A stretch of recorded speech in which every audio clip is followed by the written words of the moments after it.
जनपद एटा से जुड़े हुए सभी उपस्थित भाइयों बहनों, विधानसभा चुनाव के बाद जनपद एटा में मुझे पहली बार आने का अवसर प्राप्त हो रहा है। विधानसभा चुनाव में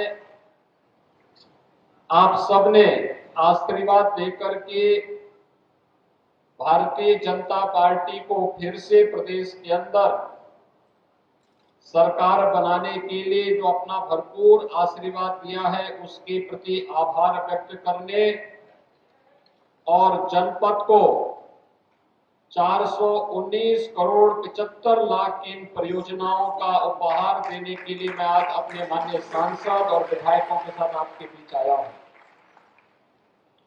इन सभी परियोजनाओं के लिए मैं जनपद एटा वासियों को हृदय से बधाई देता हूं।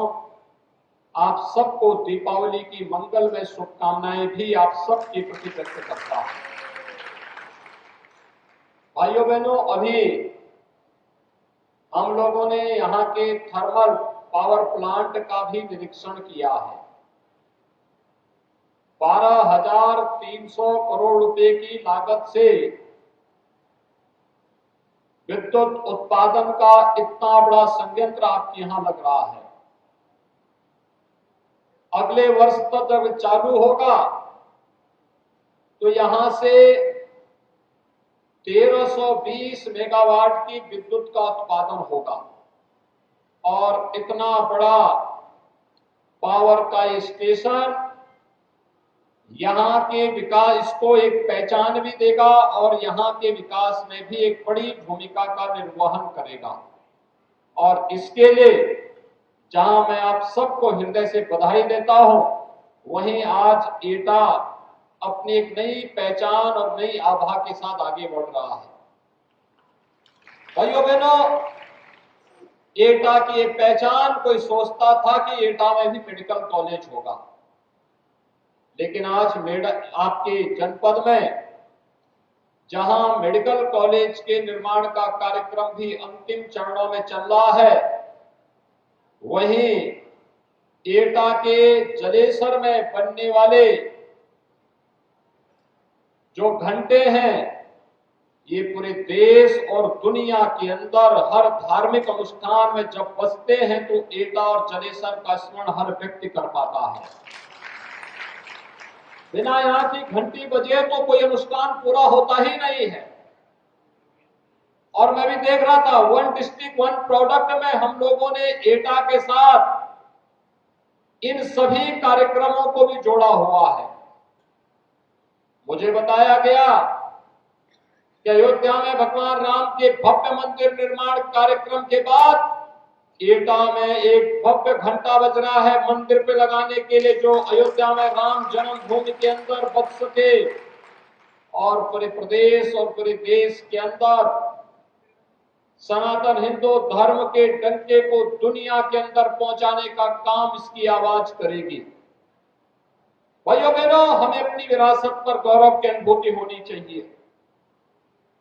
प्रधानमंत्री मोदी जी ने आजादी के अमृत महोत्सव वर्ष में इसी संकल्प के साथ हम सबको जोड़ने का काम किया। उन्होंने साफ कहा कि आजादी के अमृत महोत्सव वर्ष में हम सबको गौरव की अनुभूति होनी चाहिए कि हम सब भारतवासी अपनी आजादी के अमृत महोत्सव वर्ष को यानी 75 वर्ष की सफलता की इस कहानी के साक्षी बन रहे हैं। 75 वर्ष की यात्रा किस रूप में अनुपम है। जो ब्रिटिश कभी भारत पर शासन किया था, आजादी के अमृत महोत्सव वर्ष में वह भारत उस ब्रिटेन को पछाड़ करके दुनिया की 5वीं अर्थव्यवस्था बनता है। यानी ये भारत की प्रगति की एक नई कथा कहती है। विकास के कार्य, इंफ्रास्ट्रक्चर डेवलपमेंट के कार्य, हाईवे का निर्माण, पावर प्लांट का निर्माण, एयरपोर्ट का निर्माण, मेडिकल कॉलेजेस का निर्माण, एक्सप्रेस हाईवे का निर्माण, ये सभी इंफ्रास्ट्रक्चर डेवलपमेंट की एक नई कहानी को कहता है, जो विकास की गति को एक नई तीव्रता प्रदान करता है। तो लोक कल्याणकारी योजनाओं का लाभ भी किस रूप में आम जनमानस को उपलब्ध कराने के लिए बिना भेदभाव के शासन की योजनाओं को हर द्वार तक पहुंचाने का कार्य हुआ है, यह किसी से छुपा हुआ नहीं। भाइयों बहनों, जब शांति होती है, समृद्धि होती है, उन स्थितियों में आम जनमानस के बीच में योजनाओं का लाभ पहुंचे, ये अच्छी बात है। लेकिन जब विपत्ति होती है, हर व्यक्ति अपनी जान को बचा रहा होता है, और स्थितियों में शासन की योजनाओं को घर घर तक पहुंचाने का कार्य आज जो संभव हो पा रहा है, यह प्रधानमंत्री मोदी जी के विजन के कारण ही संभव हो पाया है। आपने देखा होगा कोरोना कालखंड में पूरी दुनिया पस्त थी। दुनिया के विकसित देश कोरोना महामारी के सामने पूरी तरह पस्त हो चुके थे, लेकिन भारत दुनिया के अंदर एकमात्र देश था जो अपने देश की जनता के जीवन को भी और उनकी जीविका को भी बचाने का कार्य कर रहा था, पूरी मजबूती के साथ आगे बढ़ा रहा था। फ्री में टेस्ट, फ्री में वैक्सीन, फ्री में टीका और फ्री में खाद्यान्न की सुविधा भी हर गरीब तक पहुंचाने के लिए कार्यक्रम जिस युद्ध स्तर पर चल रहे थे। देश के अंदर 80 करोड़ लोगों को फ्री में खाद्यान्न, उत्तर प्रदेश के अंदर 15 करोड़ लोगों को फ्री में महीने में 2 बार खाद्यान्न उपलब्ध कराने का कार्य संकट के इस दौर में डबल इंजन की भारतीय जनता पार्टी की सरकार ने प्रदेश के अंदर उपलब्ध करवाने का कार्य किया। 200 करोड़ से अधिक वैक्सीन की डोजेज पूरे देश के अंदर फ्री में उपलब्ध कराई गई। तो उत्तर प्रदेश में 39 करोड़ वैक्सीन की डोजेज फ्री में उत्तर प्रदेश वासियों को अब तक उपलब्ध हो चुकी है। भाइयों बहनों, ये सभी सरकार की आम जनता के प्रति रचनात्मक और संवेदनशील व्यवहार को तो प्रदर्शित करता ही है, बल्कि बिना भेदभाव के शासन की योजनाओं का लाभ हर एक व्यक्ति तक पहुंचे, इन सब बातों को भी प्रदर्शित करने का एक माध्यम बनता है।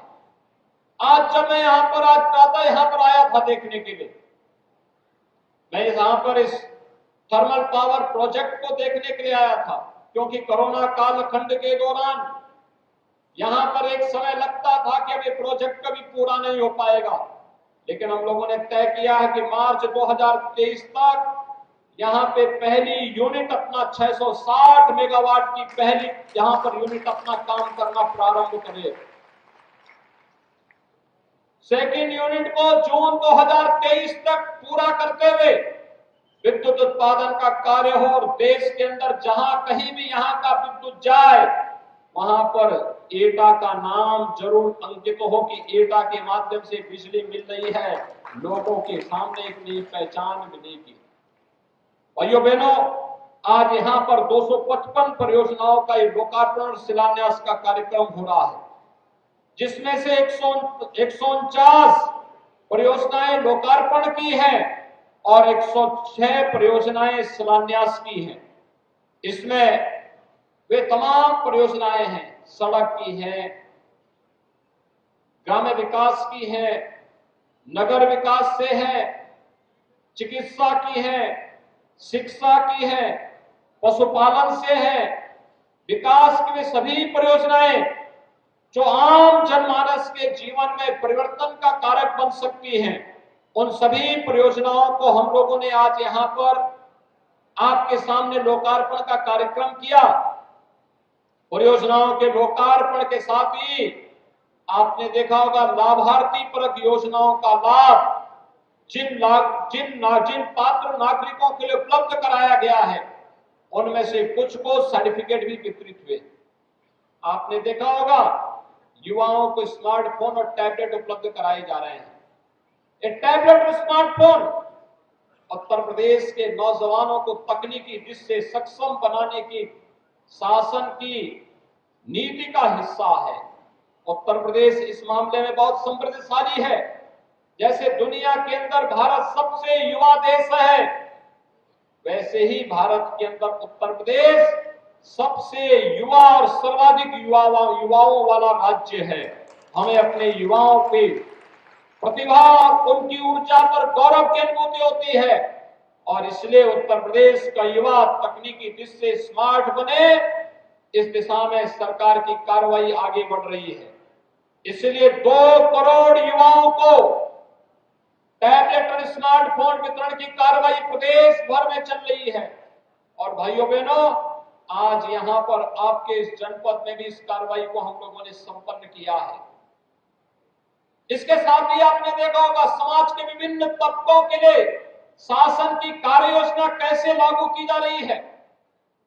निराश्रित महिलाओं के लिए निराश्रित महिला पेंशन, वृद्ध जनों के लिए वृद्धावस्था पेंशन, दिव्यांग जनों के लिए दिव्यांग पेंशन और इन सभी पेंशन की राशि जो पहले 300 रुपए थी, इसे बढ़ा करके 1000 रुपए यानी 12,000 रुपए सालाना करने का काम भी डबल इंजन की सरकार ने किया है।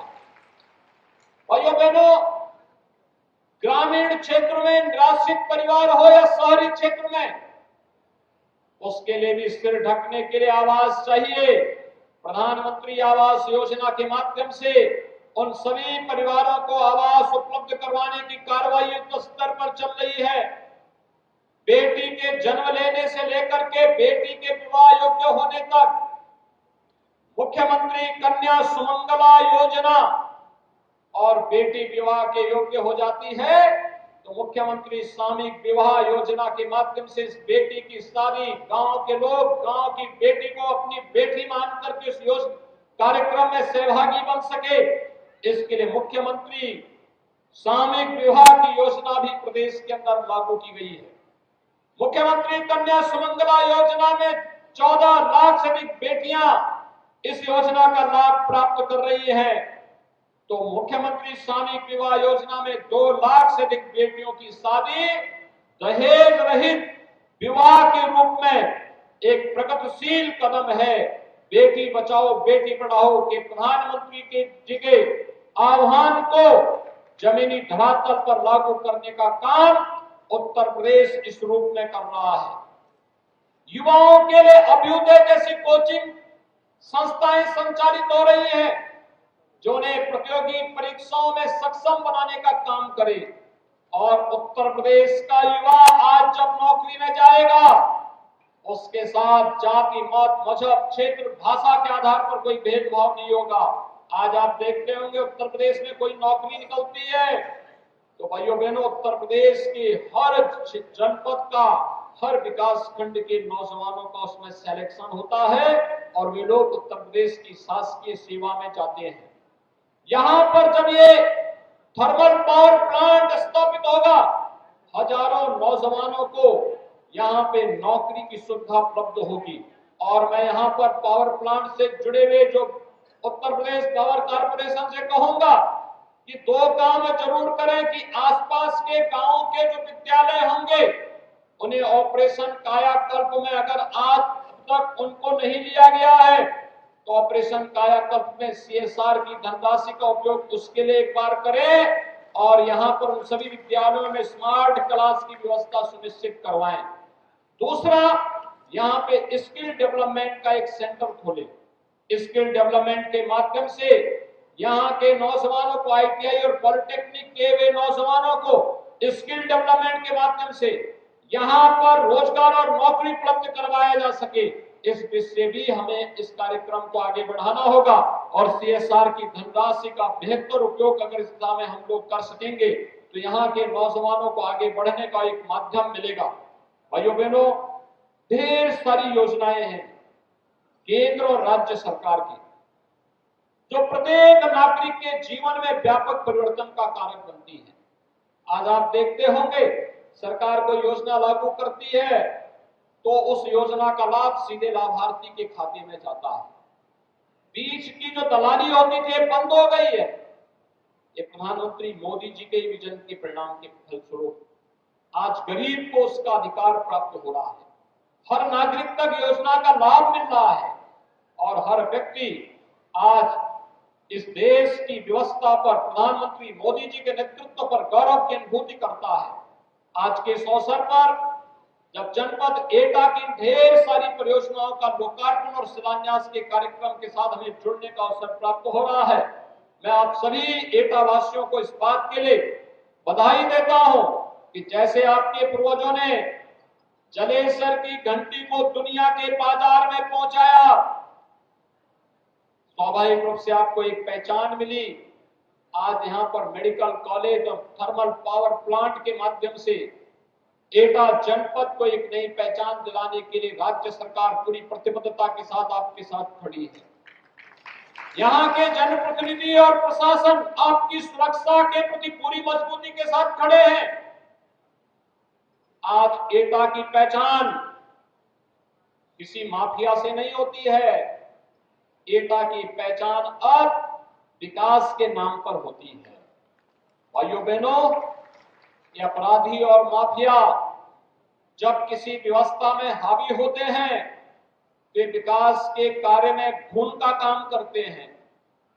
दीमक के रूप में, जैसे दीमक किसी लकड़ी पे लगती है उसको पूरा खोखला बना देती है, ऐसे ही अपराधी और माफिया होते हैं, विकास में घुन का काम करते हैं।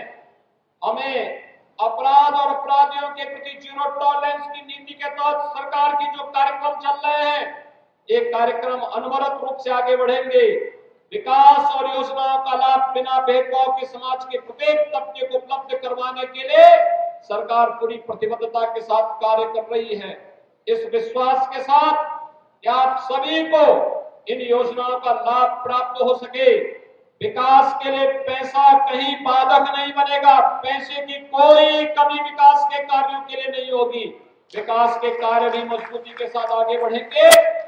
हर युवा, हर नौजवान, हर किसान, हर महिला और समाज के प्रत्येक तबके को हम विकास की योजनाओं के साथ जोड़ करके उनके जीवन में व्यापक परिवर्तन करने का कार्य करेंगे। इस आश्वासन के साथ मैं आप सबको एक बार फिर से दीपावली की हृदय से बधाई देता हूं, मंगलमय शुभकामनाएं आप सबके प्रति व्यक्त करते हुए ये विश्वास व्यक्त करता हूं कि जो आशीर्वाद आपने भारतीय जनता पार्टी को दिया है, यह आशीर्वाद आपका निरंतर बना रहे। इस विश्वास के साथ आप सबको मैं एक बार फिर से विधानसभा चुनाव में भारतीय जनता पार्टी के चारों विधायक प्रत्याशियों को भारी बहुमत से जिताने के लिए पूरा एटा वासियों का हृदय से आभार और धन्यवाद ज्ञापित करते हुए अपनी वाणी को विराम देता हूं। धन्यवाद। जय हिंद।